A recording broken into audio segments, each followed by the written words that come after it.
Maranio Professor Ashutosh Chakraborty sir, founding president and chief patron of Alumni Association and ex-principal of APC.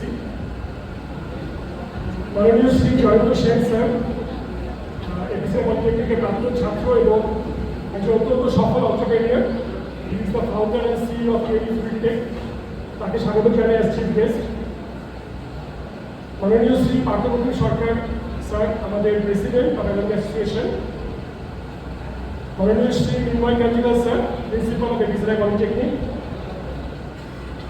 মাননীয় Shri Debashis Roychowdhury sir, আমাদের মেকানিক্যালের senior professor, এবং বাকি সমস্ত professor, আমাদের alumni অ্যাসোসিয়েশনের সমস্ত মাননীয় অ্যাডভাইজারি কমিটি মেম্বার্স এবং governing body members, teachers, staff members এবং অফকোর্স ডিয়ার স্টুডেন্টস।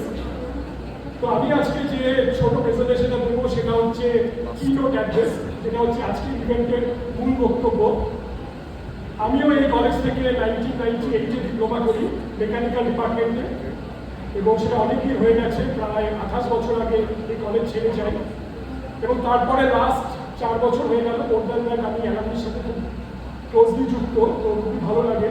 তোমাদের মতো এই ড্রয়িং হলে আমরা বসতাম, ক্লাস করতাম, ড্রয়িং করতাম, স্যার আমাদের পড়াতে, পরীক্ষা দিতাম। তো আজকে কিছু জিনিস শেয়ার করতে চাই। তো কিনোট মানে মূল বক্তব্য।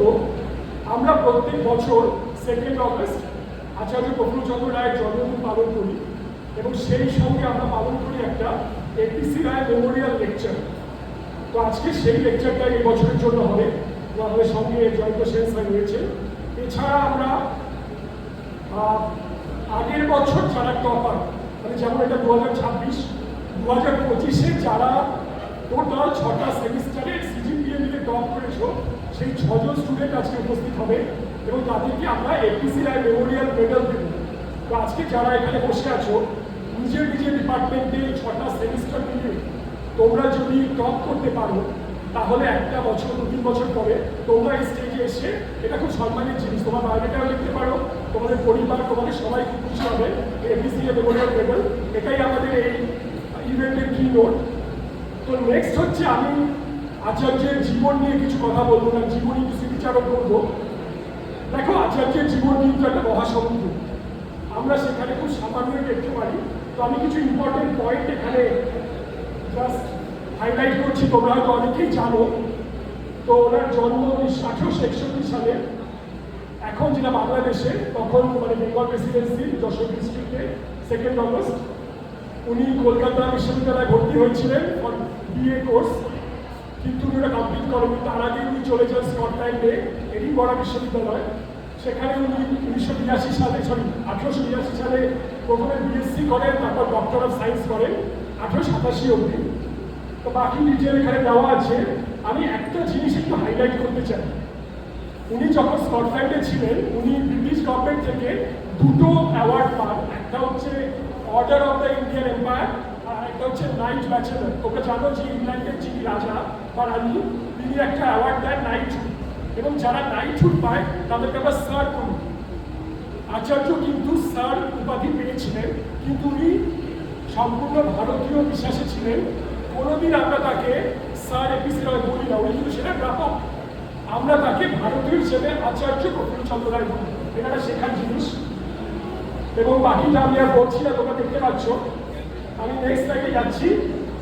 ভিশন, এটা কিন্তু প্রচন্ড ইম্পর্টেন্ট। তোমরা এপিসি রায় পলিটেকনিকে পড়ছো, ভবিষ্যতে যখন ইন্টারভিউ দেবে, হতেই পারে তোমাকে একটু out of the box question করবে।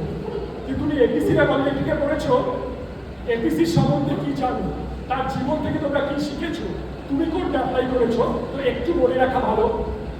তো উনি obviously apart from being a scientist, উনি বিজ্ঞানী ছিলেন, উনি শিক্ষক ছিলেন, উনি একজন উদ্যোগপতি ছিলেন, অন্টারপ্রেনিয়র ছিলেন, এবং একজন স্বাধীনতা সংগ্রামীও ছিলেন।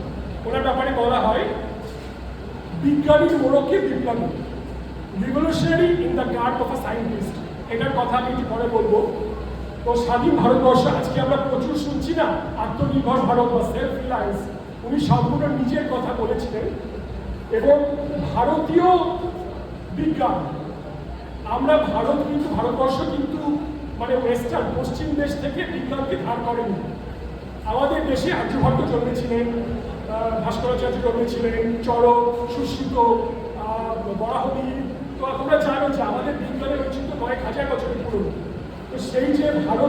রিসার্চ এটা কিন্তু চিরকাল হাইলাইট করতে, এবং অন্টারপ্রেনারশিপ নিয়ে উনি কথা বলেছেন, আমি সেটা পরে আসবো। চরিত্র গঠন স্টুডেন্টদের পড়াতে এবং সেই চরিত্র গঠন নিয়ে উনি অনেক মানে সবসময় বলতেন, এবং খুব সাধারণ জীবনযাপন করতেন। তোমরা তোমরা ছবি দেখেছো, একজন স্কটল্যান্ডে পড়াশোনা করা মানুষ তখনকার দিনে তাকে কোনোদিন আমরা স্যুট কোট করে দেখিনি, এবং যারা বলে যারা লিখে গেছেন উনি চা পছন্দ করতেন না, ডাবের জল পছন্দ করতেন, উনি মুড়ি এরকম নারকেল মাখা এইসব পছন্দ করতেন।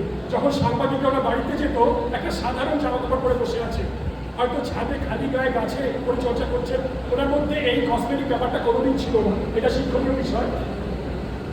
আমি কেন বলছি, এই বইটা উনি অনেক পরে লেখেন, এটা আত্মজীবনী। 1935 সালে যখন ওনার বয়স প্রায় 74, ওই সময় উনি লিখছেন যে আমি যখন সেই ছোটবেলায় এডিনবরায় পড়তে যাই, আমি দেখলাম সারা পৃথিবীতে অনেক রিসার্চ হচ্ছে, জাপানের মতো দেশে, জার্মানির মতো দেশে। তখনই আমি ভেবেছিলাম যে আমরা ভারত কেন সেটা হারিয়ে ফেললাম। এবং ওনার যে রিসার্চ, যে লাইফ অ্যান্ড এক্সপিরিয়েন্স, এবার আরেকটা বইয়ের কথা বলবো, উনি বলছেন সেই প্রাগতিক টাইম থেকে একেবারে মানে 16 দশক, 16 শতক অব্দি, যতদিন না মুঘলরা এলো এবং না ব্রিটিশরা এলো, ওই 400 বছরে ভারত অনেক কিছু হারিয়েছে। তার আগে কিন্তু আমাদের প্রচুর মণিপুর ছিল। তো সেটা নিয়ে আমি বলবো এই বিষয়ে কেন এটা বলছি, উনি লিখছেন কিন্তু 1935 সালে, কিন্তু স্মৃতিচারণ করছেন 1882 থেকে 87। তখন ওরা কতই বা বয়স, 20 থেকে 25 হবে, সেই সময় উনি ওটা করছেন। তো এই বিষয়টা ছিল অ্যাজ আ সায়েন্টিস্ট, এটা আমি অলরেডি বলেছি, ওনার 107টা রিসার্চ পেপার মার্কুরাস নাইট্রাইট উনি আবিষ্কার করেছিলেন, সবাই জানো। এবং এই বইটা দেখছো যেটা, এটা খুব important, history of Hindu chemistry. এবার এই হিন্দু টার্মটা নিয়ে কনফিউজ হয়ে গেছে। এটা হিন্দু বলতে উনি ওই মুসলমান শাসনের আগের কথা বলছেন, মানে এখানে হিন্দু ধর্ম নয়, হিন্দু ইতিহাসের কথা বলছেন। এটা ওটা লেখা বই, আপ টু 16th সেঞ্চুরি, যেটা বলছিলাম। এবার যেটা বলছিলাম, revolutionary at the guard of a scientist, বিজ্ঞানীর মোড়কে বিপ্লবী। তোমরা জানি কিনা, তোমরা জানো কিনা আমি জানি না, উনি বোমা বানানোর মশলা শেখাতেন বিপ্লবীদের। যখন স্বাধীনতা সংগ্রাম চলছে, বিপ্লবীরা যখন আক্রমণ করছে, তাদের যে আগ্নেয়াস্ত্র, তার যে ভেতরের কম্পোজিশন, সেটার পেছনে ওনার ব্রেন ছিল। খুব গোপনে করতেন, ল্যাবে রিসার্চ হতো। সেকেন্ড হচ্ছে উনি অর্থ দিয়ে সাহায্য করতেন, প্লাস ওনাদের সিকিউরিটি দেওয়া, বিপ্লবীরা যখন পালিয়ে বেড়াচ্ছে পুলিশের থেকে, তাদের শেল্টার দেওয়া, এগুলো করতেন। এবং উনি বারবার বলেছিলেন, তোমরা আমাকে বিজ্ঞানী বলো, কিন্তু দেশ সবার আগে। Any given point of time science can wait, but Swaraj can't wait. এটা কিন্তু মনে রাখতে হবে। এবার যেটা আজকের টপিক, আমরা কিনোট বলছি, আচার্য অ্যাজ অ্যান এন্টারপ্রেনিউর। তো তোমরা বেঙ্গল কেমিক্যালের নাম সবাই জানো, এখনো চলছে, খুবই বিখ্যাত।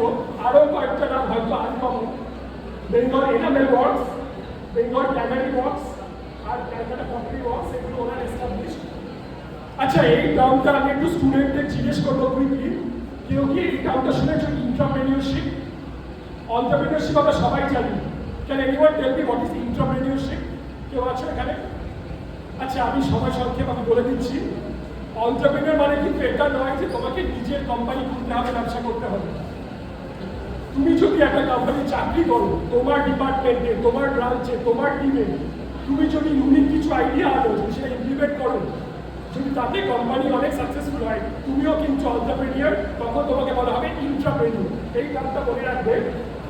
তো এটা আমি কেন বলছি, সে 20 বছর বয়সে স্কটল্যান্ডে একটা ভারতীয় ছাত্র যে গেছে, সে ওখানে গিয়ে দেখছেন ল্যাবে ভালো ব্যবস্থা নেই। যখন ইন্সপেকশন আসছে, তিনি উঠে দাঁড়িয়ে বলছেন আমাদের ভালো ব্যবস্থা চাই। তো এই জিনিসটা আমরা দেখতে পাচ্ছি, এবং তার জন্য উনি রিপোর্ট পেশ করছেন।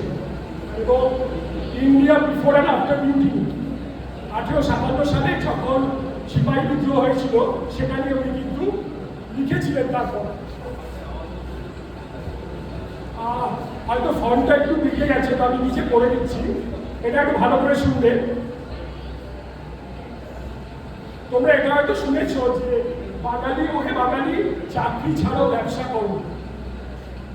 এটা শুনেছো নিশ্চয়ই, আচার্য বলেছিলেন বাঙালি চাকরি ছাড়াও ব্যবসা করো, চাকরি মায়া ত্যাগ করো। আজকে তোমরা সবাই এসে পড়তে এসছো, কেন করতে এসছো? পড়াশুনো করতে এসছো। হাতে কলমে কাজ শিখতে এসছো, কিন্তু মাথায় একটা জিনিস ঘুরছে, আবার ভালো প্লেসমেন্ট চাই, তাই তো? এই যে প্লেসমেন্টের জন্য সিরিয়াস হওয়া খুব ভালো, কিন্তু সেটাই যদি সবকিছু হয়, স্যার একটু আগে বলে গেলেন, খুব ভুল হবে। তো এই যে বাঙালি চাকরি ছাড়াও ব্যবসা করো, এটা কিন্তু 100 বছর আগে আচার্য বলে গিয়েছিলেন। আর একটা ছোট্ট ইনফরমেশন দিই, তোমরা কেউ প্যারামাউন্ট শরবতের দোকানে গেছো? কলেজ স্কোয়ারের পেছনে যে বিখ্যাত প্যারামাউন্ট শরবতের যে দোকান, সেখানে যে বিখ্যাত ডাবের শরবত, ওখানে আমি ছবিটা নেট থেকে নিয়েছি, তো ডাবার কথাটা ভুলবেন, ডাবের শরবত, এই ডাবের শরবতের রেসিপি কিন্তু আচার্যের দেওয়া। তো এগুলো সামান্য কিছু, মানে মণিমুক্ত, ওনার লাইফ একটা মহাসমুদ্র। আমি এবার লাস্ট দুটো স্লাইড, আমার এটা কিন্তু স্টুডেন্টদের জন্য খুব ইম্পর্টেন্ট, স্পেশালি যারা তোমাদের বিভিন্ন ক্লাসে, যারা সিআর পিআর বা অন্যান্য যারা পোস্টে আছো, আমি তাদেরকে একটু অ্যাড্রেস করতে চাই, বাকিদের। Who is an entrepreneur? আর এখানে আমি এন্টারপ্রেনিউর কথাটাও লিখেছি। তোমাকে ক্রিয়েটিভ হতে হবে, ইউনিক কিছু করতে হবে, শুধু ওই গতে বাধা থরকরি খাড়া করলে চলবে না। Something unique, something special, please try that. Try to be a risk taker. তোমরা সবাই শুনেছো যে থমাস আলভা এডিসন, যিনি ইলেকট্রিক বাল্ব আবিষ্কার করেছিলেন, উনি 1000 বার ফেল করেছিলেন। যখন কেউ জিজ্ঞেস করলো, তিনি বললেন, না আমি ফেল করিনি, আমি শিখেছি 1000 বার কি করে একটা বাল্ব, ইলেকট্রিক বাল্ব না বানাতে হয়, তারপর আমি টাংস্টেন ওয়্যারটা পেলেন। তো এই ব্যর্থতা কিন্তু মানে সাকসেস, মানে failure is the pillar of success. তো যদি অল্টারনেটিভ হতে চাও, ভীতু হলে চলবে না, রিস্ক নিতে হবে, পড়ে গেলে উঠতে জানতে হবে এবং প্রবলেম সলভ করতে হবে। You should be finding a solution to the company. তুমি ইঞ্জিনিয়ার মানে এই নয় যে তুমি গিয়ে শুধু মেশিন চালাবে, মেশিন এমনি চলবে, আজকাল সব অটোমেট হয়ে যাচ্ছে। তুমি যদি মনে করো আমি একটা মেশিন চালানো শিখলাম বা রিপেয়ার করা শিখলাম, কালকে দেখবে একটা এআই এসে তোমায় রিপ্লেস করে দিয়েছে। আমি ভয় দেওয়াতে চাইছি না, তোমরা শুনছো অনেক কিছু, প্রচুর জব কার্ড শুনছে, বা হয়তো মেশিনটা একটা রোবট এসে চালিয়ে দিচ্ছে। তোমার ব্রেনটা কিন্তু ইউনিক হবে, তুমি আরো বেটার মেশিন বানাবে, আরো এফিসিয়েন্ট মেশিন বানাবে। তো আমি এই যে যেটা বলছিলাম, message to the CRs, PRs and everyone, তোমরা বিভিন্ন ওয়ার্কশপ যে করো, বা যে ল্যাবগুলো করো, বা যে তোমাদের ইন্টার্নশিপগুলো হয়, সেগুলো please don't do it for marks and credits. তোমরা একটু হাতে কলমে কাজ শেখার চেষ্টা করো। তোমরা যখন প্লেসমেন্টে ইন্টারভিউ দেবে, যদি দেখো রেক্রুটার থিওরি কোয়েশ্চেন করছে, তোমার ইন্টারভিউ কিন্তু খারাপ হচ্ছে। রেক্রুটার যদি দেখে এই ছেলে শুধু থিওরি জানে, শুধু কথাগুলো মনে রেখেছে, সলভ করতে পারে ওই অবধি, তাহলে বুঝবে থিওরি ছাড়া কিছু করেনি। যে সে তোমার ওয়ার্কশপের কথা জিজ্ঞেস করবে, তোমার প্রজেক্টের কথা জিজ্ঞেস করবে। প্রজেক্ট স্যাররা দেন, আমি দায়িত্ব নিয়ে বলছি, অনেক বছর আমি দেখেছি, আমিও করেছি। একটা প্রজেক্ট দিলে একজন বানায়, বাকিরা কপি করে, আমি চাই না তোমরা করো কিনা, এবং একটা জমা দিয়ে সাইন করিয়ে মার্কস পেয়ে দেবে। কিন্তু তুমি কি হাতে কলমে কাজটা শিখলে? দুটো কথা বলি, নলেজ অ্যান্ড স্কিলস। তুমি কতটা জ্ঞান অর্জন করেছো, থিওরি নলেজ, কতটা হাতে কলমে কাজ করছো, স্কিলস। জ্ঞান এবং কর্মদক্ষতা দুটো মিলিয়ে হচ্ছে কম্পিটেন্সি। যদি দেখো তোমার ইন্টারভিউতে পুরো ডিসকাশনটায় কোনো থিওরি নেই, তোমার ইন্টার্নশিপ, তোমার স্কিলস, তোমার ওয়ার্কশপ, তোমার ল্যাবস নিয়ে কথা হচ্ছে, তার মানে তুমি বেটার করছো। এই থার্ড যে পয়েন্টটা আমি বোল্ড করেছি, এটা আমার কথা নয়। তোমরা সবাই কি নিখিল কামাতের নাম শুনেছো? কেউ বলতে পারো নিখিল কামাতকে? এনিওয়ান নোস হু ইজ নিখিল কামাত? তোমরা হয়তো নিউজ পেপার বা এগুলো দেখো না, একটু পড়া দরকার। জিরোধা বলে একটা কোম্পানি, একটা স্টার্ট আপ, জিরোধা ইনভেস্টমেন্ট, মানে যেটা ট্রেডিং হয়, তার একটা অ্যাপ জিরোধা, তোমরা রিসার্চ করতে পারো। নিখিল কামাত এই কথাটা বলেছেন, প্রত্যেকটা স্টুডেন্ট, তুমি ম্যানেজমেন্ট পড়ো, ইঞ্জিনিয়ারিং পড়ো, আর্টস পড়ো, কমার্স পড়ো, একটা স্টার্ট আপ বানাও, ফেল করো, ক্ষতি নেই। তুমি যখন ইন্টারভিউতে যাবে, তুমি চাকরি করতে যাবে, তুমি অনেক বেটার করবে। কারণ এটা লিখেছি, every student should have a start up plan, try to implement the pilot. Pilot মানে হচ্ছে টেস্টিং, যেটা। এবং তুমি যদি ফেলও করো, ডাজেন্ট ম্যাটার, ইন্টারভিউতে ফেলিয়ার নিয়ে কথা হবে। সমস্ত এন্টারপ্রেনারশিপ কিন্তু প্রফিট ড্রিভেন নয়, সোশ্যাল এন্টারপ্রেনারশিপ বলে ব্যাপার হয়। তোমাদের আমি আরেকটা এক্সাম্পল দেবো, ঘরের কাছে। তোমরা সবাই যাদবপুর ইউনিভার্সিটি জানো, ওখানে ইঞ্জিনিয়াররা আছে, তোমাদের মতো স্টুডেন্টরা পড়ে, ওদের একটা ইউনিয়ন আছে ফেক্সু, সে নামটা তোমরা জানো। প্রত্যেক বছর আরো এপ্রিল মে নাগাদ ওরা একটা ফিল্ম ফেস্টিভ্যাল করে, নাম ছায়ানট।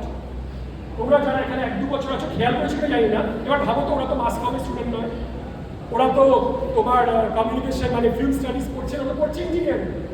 প্রত্যেক বছর ওরা ছায়ানট বলে একটা ফিল্ম উৎসব করে, বিভিন্ন দেশ বিদেশের সিনেমা নিয়ে আসে, এটাও কিন্তু এন্টারপ্রেনিউরশিপ। তোমরা যে ফেস্ট করছো, যে স্পোর্টস করছো, এই যে তোমাদের অলিম্পিক বা মেটামরফোসিস বা এই যে তোমাদের যে ইভেন্টগুলো, এগুলো অন্টারপ্রেনারশিপ যদি সেই পরিপ্রেক্ষিতে দেখো, শুধু এনজয় করার জন্য নয়, যারা ফান্ড কালেক্ট করছো, যারা ভেন্ডার ডেকে আনছো, যারা স্পন্সর জোগাড় করছো, প্রত্যেকে কিন্তু অন্টারপ্রেনিয়র। কিন্তু সেটাকে একটা প্রজেক্ট বানাও, সেটাকে প্রজেক্ট বানিয়ে তুমি তোমার বায়োডাটায় শুধু একাডেমিক প্রজেক্ট লিখবে না, you can write a non academic project also. আর সমস্ত কোম্পানি আজকাল মাল্টি ডাইমেনশনাল অলরাউন্ডার চাইছে, কারণ গতে বাঁধা জব তোমাকে এআই বা টেকনোলজি বা ফিউচার রোবট বা তোমার জুনিয়ররা এসে রিপ্লেস করবে অনেক কম কস্টে। তো এইখানে এটা আমি বললাম। তো এটা আমি অলরেডি দুটো পয়েন্ট কভার করেছি। Job security is a myth. আমি এখানে আরেকটা কথা বলবো, স্যার প্লেসমেন্টের কথা বলছিলাম, আমিও বলছিলাম।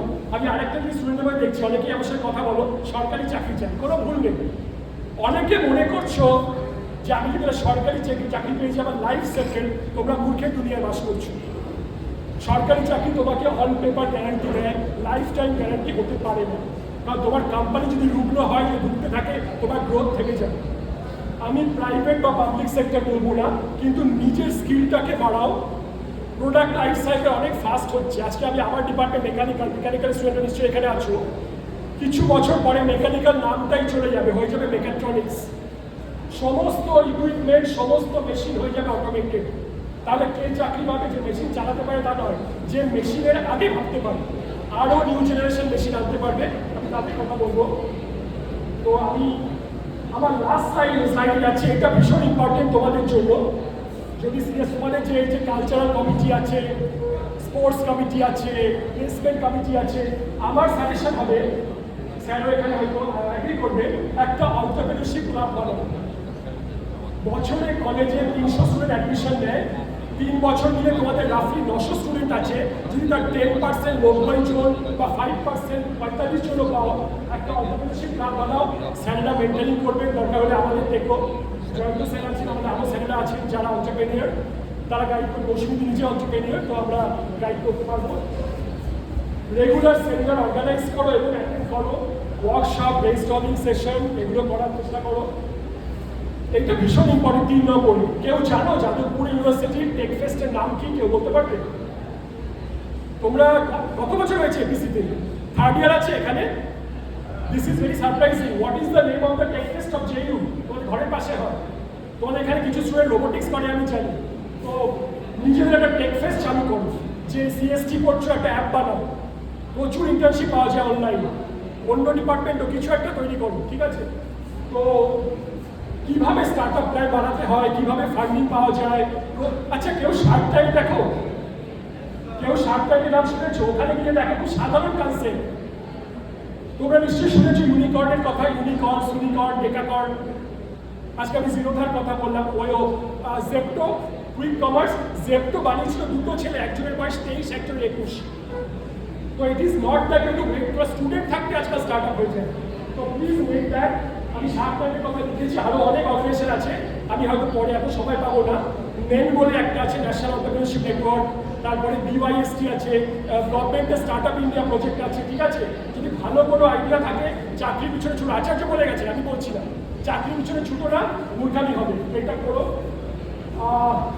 এগুলোর নাম হয়তো শুনেছো, FICCI, CII, Bengal chamber of commerce, merchant chamber of commerce, Calcutta management association. এইগুলো যে ইভেন্ট হয় আমরা মাঝে শেয়ার করি, তোমরাও খোঁজ খবর রাখো, এগুলো অ্যাটেন্ড করো।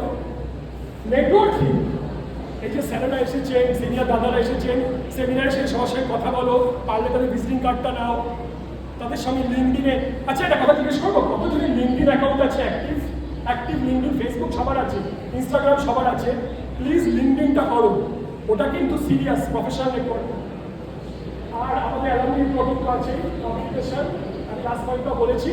তো এইটুকুই বললাম। Thank you so much. আমি এখানে শেষ করছি। ধন্যবাদ।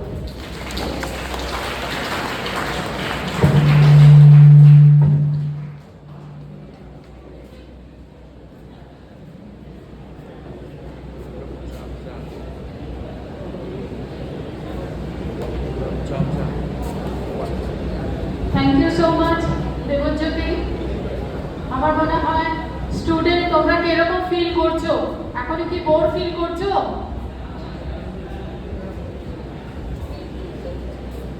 তাহলে পড়াশোনা করার গতি কি পাওয়া যাচ্ছে, কেন দরকার, ক্লাস বাঙ্ক করতেও যেমনি শিখতে হবে, আবার ক্লাসে আসাটার প্রয়োজনীয়তাটাও কিন্তু আমাদের প্রত্যেককে শিখতে হবে।